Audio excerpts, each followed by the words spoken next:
poussière à poussière, souffle dans l'air. L'esprit est retourné à Dieu pour être en sécurité. Joseph d'Arimathie, il est mort. Arimathie, tous les 12 apôtres, etc. Il est le premier-né d'entre les morts, afin qu'en toute chose, maintenant, cela est sous l'autorité de Dieu. En lui, toute chose subsiste. Il est dit dans 1 Corinthiens 1. Il, Jésus-Christ, doit avoir la prééminence. Cela signifie littéralement tenir la première place. C'est l'un des grands versets qui documente la grande phrase du docteur Vierville. Il est la clé maîtresse pour l'interprétation de la parole. Il est la clé. Pas Moïse. Il est la clé. Même si Moïse a écrit avec précision et a prédit sa première et seconde venue, pas Ézéchiel. Même s'il avait une portion de l'esprit que Jésus-Christ avait sans mesure lorsqu'il a écrit ses prophéties et révélations. Il doit avoir la prééminence. Tenir la première place. Pas Mahomet, pas Bouddha, pas ces autres soi-disant grands leaders religieux. Même les contemporains de notre époque. Jésus-Christ, pas un Dieu, pas seulement un homme, le Fils de Dieu, le Fils unique de Dieu. Jésus-Christ a la prééminence. Cela est reflété dans la grande déclaration. Prêchant le royaume de Dieu et enseignant les choses qui concernent Jésus. Non, le Seigneur septuple, Jésus-Christ, le messianique, l'ointe. Il n'est pas dit « enseignant Jésus ». Quel affront pour notre Seigneur Jésus-Christ. Non, il n'est pas dit ça. Parfois dans la parole, le mot Jésus est isolé, mais c'est pour une raison biblique. Et parfois, c'est une erreur textuelle. Dernier verset du livre des Actes. Garde ton doigt dans Colossiens, s'il te plaît. Prêchant. Le docteur Earl définit la prédication comme l'explication publique des Écritures. C'est tout un art. Parce que cela implique non seulement des déclarations et de grandes affirmations qui te disent en termes généraux ce qui est disponible, mais il y a toujours des éléments d'enseignement véritables dans la vraie prédication. Maintenant, lorsque quelque chose est réduit à un enseignement plus simple, il y a évidemment des éléments détaillés multiples, comme la manière dont j'enseigne ces samedis. Mais il y a aussi un élément de prédication dans ce que je fais.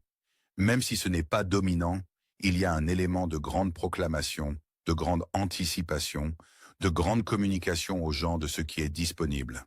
Et ensuite, nous arrivons à l'enseignement détaillé sur comment l'appliquer à ta propre vie. Prêchant, le royaume de Dieu, cela couvre toutes les époques, les 7 grandes administrations, le paradis, les patriarches, la loi, l'évangile, la grâce, l'apparition ou la révélation, c'est la 6e, et les nouveaux cieux et la nouvelle terre où habite la justice, c'est la 7e. Il y a 7 administrations. C'est le nombre de la perfection spirituelle. Combien de cieux et de terre? 3. L'un des autres nombres parfaits. Le premier que Dieu a créé, l'adversaire l'a détruit. Dieu a reconstitué le 2e, enregistré dans la Genèse. C'est celui dans lequel nous vivons encore aujourd'hui, le 2e ciel et la 2e terre, qui ne sont pas parfaits, mais suffisamment parfaits pour que nous puissions vivre une vie plus qu'abondante. Et pourtant, bien sûr, la destruction de l'ennemi est assez évidente. Parce que dans la 2e administration, le 2e ciel et la 2e terre, je me suis trompé là, dans le 2e ciel et la 2e terre, la majeure partie, l'adversaire est le Dieu de ce monde à cause de la chute d'Adam et Ève. Certains pensent que chronologiquement, le paradis n'a duré que, disons, les 7 jours de la création, et qu'Adam et Ève n'en ont profité qu'environ 1 semaine. Peux-tu imaginer ça? J'ai lu ça quelque part. Je ne me souviens pas que le docteur Earl ait jamais commenté là-dessus. Mais tu sais, beaucoup de chronologie de ce genre est une sorte de supposition éclairée. Je ne sais pas s'il y a une indication dans le texte que cela a duré si peu de temps, mais ça n'a probablement pas duré longtemps avec l'habileté du serpent et sa disponibilité à agir. Mais il est devenu le Dieu de ce monde. Donc, pendant la majorité de ce 2e ciel et de cette 2e terre, l'adversaire a été le Dieu de ce monde. Mais même pendant la 6e administration, après le rassemblement, ce sera encore le 2e ciel et la 2e terre. Réfléchis-y. Et pourtant, Jésus-Christ reviendra avec nous. Et peut-être, il reviendra avec nous. Et il y aura beaucoup de preuves à donner à Israël et l'accomplissement des promesses faites à Israël, y compris un règne de 1000 ans de Christ sur la terre, et le nouveau temple, le temple d'Ézéchiel, reconstruit, qui n'est pas en cours de construction aujourd'hui, et personne ne sait comment le construire, et ils ne le feront pas après le fichu rassemblement. Tout cela n'est qu'un tas de bêtises. Ils perdent leur temps pour un tas de rien. Mais tu vois, section 8. Tout cela fait partie de la section 8. Je n'ai même pas encore commencé à lire le livre. Pas étonnant que le père ait dit que tu aurais besoin de 5 jours de plus pour terminer cela. Donc, tu es invité. L'invitation est ouverte. Je ne prends pas de présence. Tu es là ou tu n'y es pas. Il n'y a pas de frais d'ailleurs, comme tu le sais. Oh là là, j'entends parler de tous ces gars, comment les appellent-ils?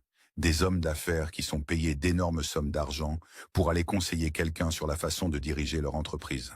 Ces conférenciers, ces gars célèbres, sont payés des sommes incroyables pour venir parler lors d'une stupide soirée d'après-dîner, raconter quelques blagues idiotes et dire quelques banalités stupides, et on les paye 1000 $ pour 1 heure de leur temps. Eh bien, il a magnifié sa parole au-dessus de tout son nom. Je ne demande pas ça. Mais quelle est la valeur de tout ça? Quelle est la valeur de tout ça?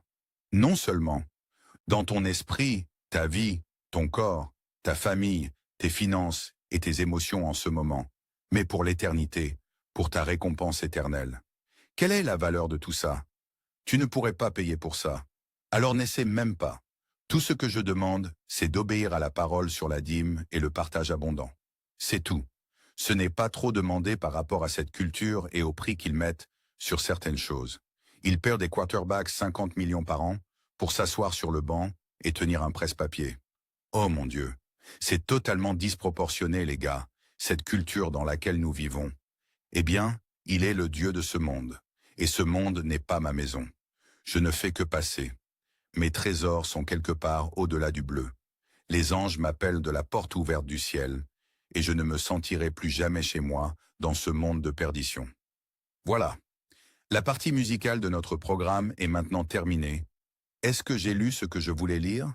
Je ne m'en souviens même plus. Colossiens. Retournons à Colossiens parce que je sais que je veux lire. En toute chose, il doit avoir la prééminence. Tenir la première place. Quelle belle section.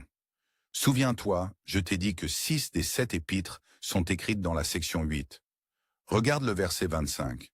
Eh bien, commençons par le verset 24. Qui maintenant me réjouit dans mes souffrances pour vous, et je complète dans ma chair ce qui manque aux afflictions de Christ, pour le corps, qui est l'Église en Galatie. C'est pourquoi techniquement j'ai été fait ministre, son ordination. Selon le mot dispensation signifie administration.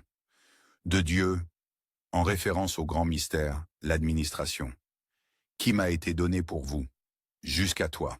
Eis, E-I-S. Et regarde cette grande phrase que la plupart n'ont jamais remarquée. Pour remplir. Le docteur Earl a fait une grande étude sur le mot « rempli à déborder ». Rempli.